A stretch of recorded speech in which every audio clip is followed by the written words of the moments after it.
I told you the same architects who designed the famed New York Public Library and the original congressional office buildings on Capitol Hill also have their name on one of Boise's famous landmarks, which also happens to sit on a sort of hill. It was dubbed the most beautiful structure of its kind in the West when it was built nearly a century ago. High praise for a structure that still overlooks the heart of the city of trees. And today, Boise celebrates the 99th birthday of the Depot. When you think of Boise, you think of a couple of different iconic structures that we have here. One is the Gene Harris Band Shell located in Julia Davis Park, and the other is the Depot. Yeah, the Boise Depot is an iconic symbol of Boise. Iconic for sure. Obvious might be the way most see it. Just Google Boise and click the Images tab. The view that we have from the top of the Depot is probably the most picturesque view in the entire city, and arguably is probably the most picture-taken location in the entire city. While trains have been rolling through Boise since the late 1880s, they haven't always had a 96-foot tower as a target. We technically had like 3 depot locations. The very first was a wood-framed building that was up here on the bench, not quite in the same location, but close. And then we had a downtown depot that was made of sandstone.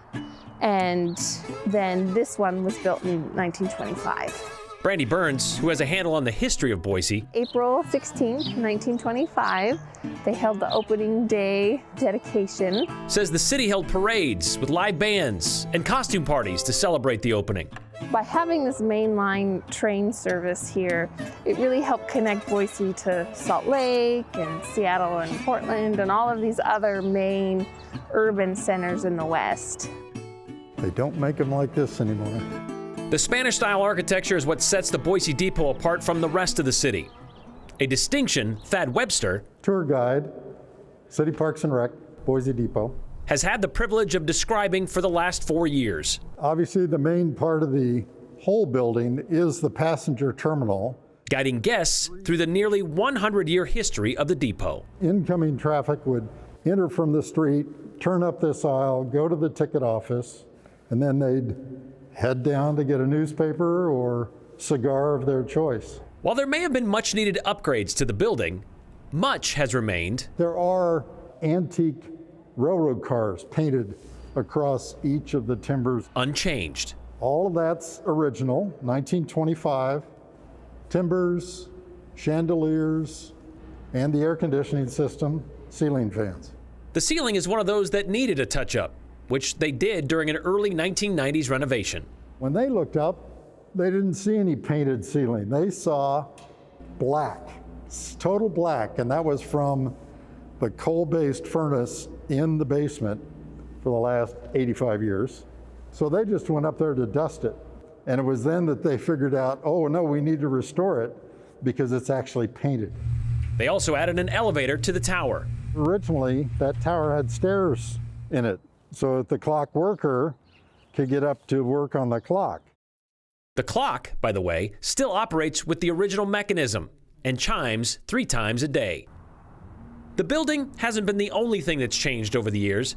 After the depot was completed in 1925, the city of Boise decided to redo the route to it, starting with changing the street name from 7th to Capitol Boulevard. They had a grand vision of how Capitol Boulevard would be the entrance to the city of Boise.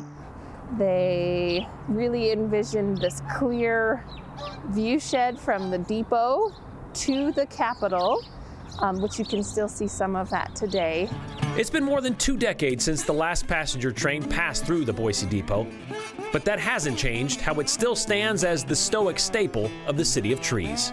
It's historical, it adds a lot of character to the city of Boise, and it really is a destination place that when you come to Boise, you want to visit the depot.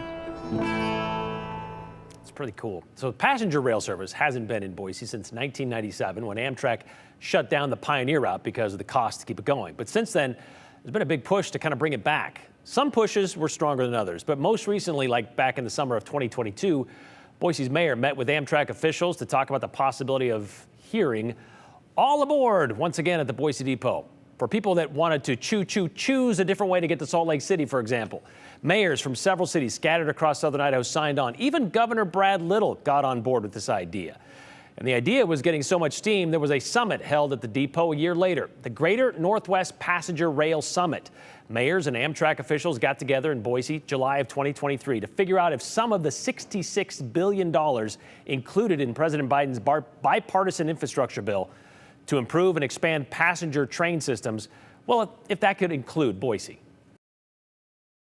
Congress has directed the Federal Railroad Administration to work with us and others to see about restoring routes that were lost over time.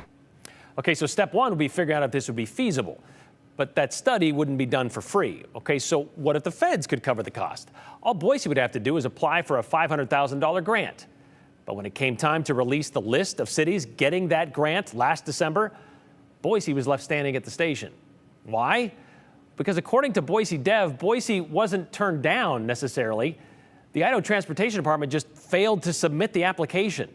I mean, they did submit it, they just sent it to the wrong link apparently. So a simple mistake means Boise will have to wait a few more years to even be considered for a passenger corridor. Federal Railroad Administration says they could reopen applications next year.